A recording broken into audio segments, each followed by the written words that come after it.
안녕하십니까. 선거권의 혼술 6월 3일 수요일에 인사드립니다. 4.15 총선 결과 몇 차례 말씀을 드립니다만은 이 거대 여당이 탄생하고 나서 참 최강욱 의원이죠. 이제 최강욱의 말대로 세상이 바뀐 것 같습니다.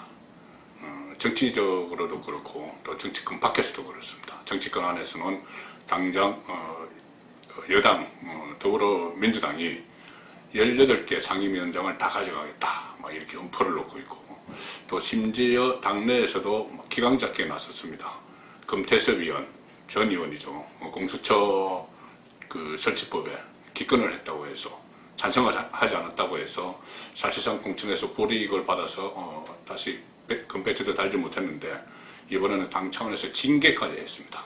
그런 일들이 일어나고 있고, 정치권 밖에서도 여러 가지 변화가 있는데, 세상이 바뀐 변화가 있는데, 특히 가장 우려되는 것은 사회 정의를 바로 세우는 마지막 보루가 돼야 될 검찰과 법원에까지 이 총선 이후에 변화가 일어나고 있는 점입니다. 검찰 수사 지지부진하다, 권력을 향한 검찰 수사가 지지부진하다, 그것은 제가 몇 차례 말씀을 드렸고, 오늘은 법원을 말씀드리겠습니다.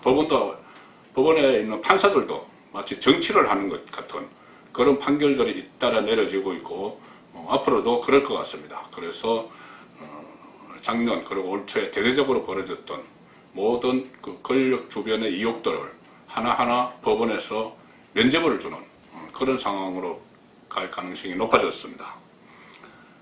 원래 이 문재인 정권이 들어서고 나서 진보 성향 판사들의 모임, 우리법연구회나 국제인권법연구회, 이쪽 출신들이 사실상 사법부를 장악을 했습니다. 법원을 장악을 했죠. 대법원장, 김명수 대법원장부터 그렇습니다. 법원을 장악을 한 이 상황에서 재판이 상당히 편향적일 것이다, 그렇게 예상이 됐고, 실제로 권력을 향한 수사 과정에서, 살아있는 권력을 향한 수사 과정에서 구속영장이 기각되고 이런 일이 있었죠. 그래서 재판도 좀 왜곡될 거라는 분석이 있었는데, 총선 이후에 거대 여당이 탄생하고 집권 세력에 힘이 실리니까 지금은 노골적으로 그런 판결들을 잇따라 내놓고 있습니다. 판결이나 결정이나 잇따라 내놓고 있는 그런 상황인데, 무엇보다도 조국 씨의 부인 정경심 씨가 구속기간 연장이 다 됐다고 해서, 구속기간이 다 됐다고 해서, 1차 기간이 다 됐다고 해서 석방이 됐죠. 검찰이 석방을 하면 안 된다, 이 증거를 인멸할 우려도 있고 여러 가지 앞으로 정언을 들을 것도 많다, 이렇게 이야기를 했지만, 그러면서 장문의 이 구속 연장 필요성을 이야기를 했지만 법원이 받아들이지 않고 석방을 했습니다. 그 석방을 하는 과정에서 친문 인사, 친문 주변의 사람들이 집중적으로 탄원서를 내기도 했고, 그것을 법원이 받아들였습니다. 또 조국 씨의 동생 조건 웅동학원을 상대로 본인이 사무국장을 한 본인의 선친이 세운 웅동학원을 상대로 본인이 운영하는 건설사에서 허위 소송을 벌였고, 거기서 싹 돈을 빼돌려고 한 것이죠. 그리고 또 웅동학원의 교사를 채용을 하면서 돈을 받은 혐의, 이런 혐의로 구속이 되어 있었는데 직권 보석이라는 방식으로 또 석방을 했습니다. 풀어줬습니다. 얼마 전에는 유재수 씨, 전 부산시 경제부시장, 뇌물을 받았다, 법원이 그렇게 인정을 하면서도 납득하기 어려운 이유로 또 징역 1년 6개월을 선고를 하면서 집행유예로 선고해서 또 풀어줬습니다. 유재수 씨. 상당히 이 유재수 씨에 대한 혐의는 상당히 좀 무거웠죠. 그동안 여러 차례 방송에서도 다루고 다 다뤘는데 상당히 무거운 혐의가 있었는데 집행유예로 풀어줬습니다. 무슨 친분이 있는 사람들에게서 뇌물을 받아서 그런 이유를 댔는데, 많은 법조인들이 어이없어하는 그런 이유로 집행유예를 선고를 했죠. 자, 그리고 어제 2일입니다. 오거돈 전 부산시장, 두 가지 혐의죠. 성추행 혐의, 또 하나는 공직선거법 위반입니다. 공직선거법 위반 의혹이 있습니다. 청와대와 본인의 사퇴 시기를 조율한 그런 의혹이 있죠. 제가 몇 차례 그 설명을 드렸습니다. 그런데 오거돈 전 부산시장의 구속영장도 기각이 됐습니다. 기각이 됐는데 법원이 이렇게 이야기를 했죠. 증거 인멸 또 도망의 의도가 있다고 보기 어렵다. 법조의 전문 지식이 뭐 별로 없는 제가 생각해도 이것은 말이 안 되는 것이 증거인멸, 도망의 염려가 없다 이건데 오거돈 씨는 그 사퇴 기자회견에서 그 피해자에게 사과하는 수위 그리고 그 과정을 원래 당초 서로 이야기했던 것과는 다르게 그 이야기를 했다. 수위를 낮춰서 이야기를 했다. 본인의 책임을 좀 발뺌을 했다. 그렇게 해서 피해자가 항의를 하는 일이 있었죠. 자, 그런데 그것을 증거인멸을 할 우려가 없다. 이렇게 이야기한 것이고, 사퇴 후에 줄곧 도피 생활을 했습니다.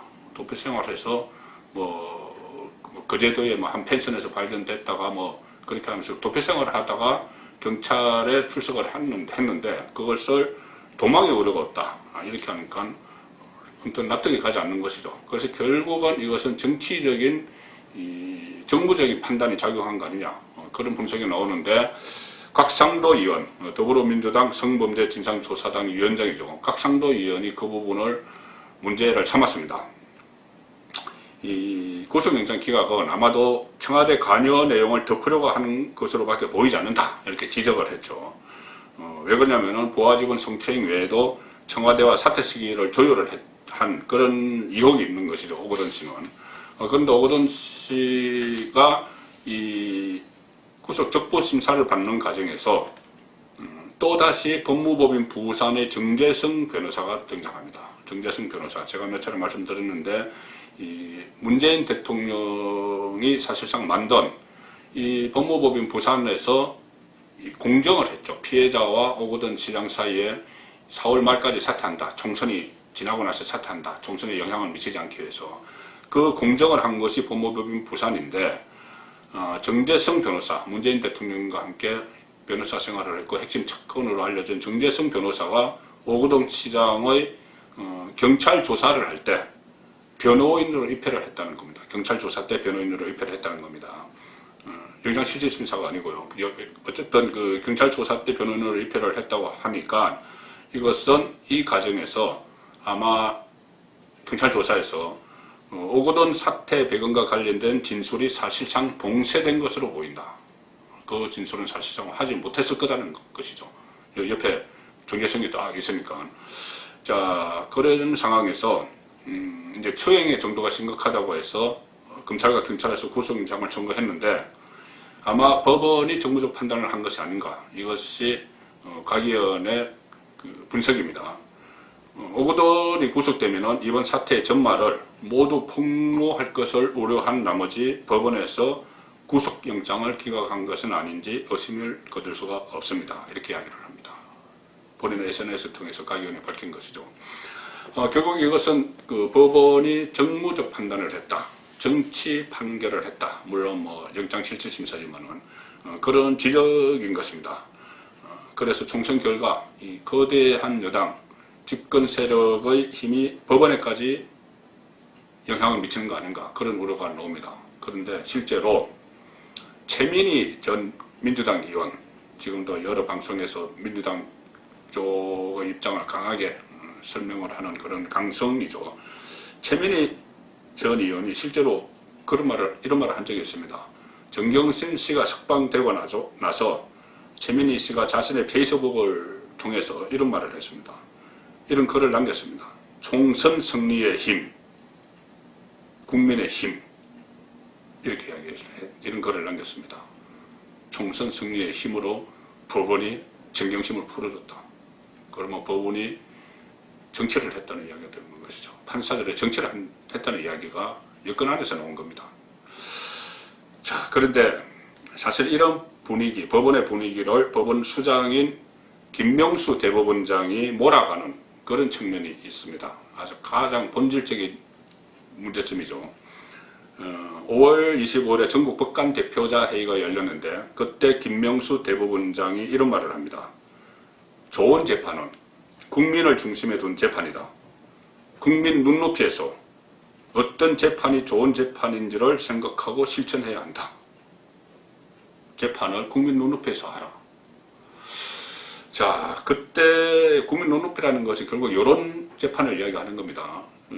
그때 그 시점에 지금도 그렇지만은 여권 주변 인물들에 대한 재판이 줄줄이 열리거나 예정되어 있었죠. 제가 지금 말씀드린 석방된 사람들, 정경심, 조건, 유재수, 또 오거돈도 그 시점에 곧 구속영장이 발부될 예정이었고 그런 상황이었고, 특히 조국 씨의 재판이 본격적으로 시작됐던 시점입니다.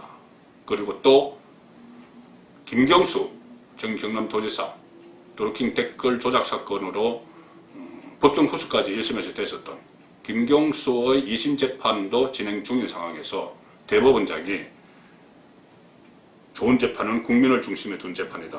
국민 눈높이에서 어떤 재판이 좋은 재판인지를 생각하고 실천해야 한다. 일종의 지침을 내린 것이죠. 여론 재판, 그러니까 여론 재판은 결국 정치 판결과 같은 말입니다. 그것을 법관들에게 주문을 한 거죠.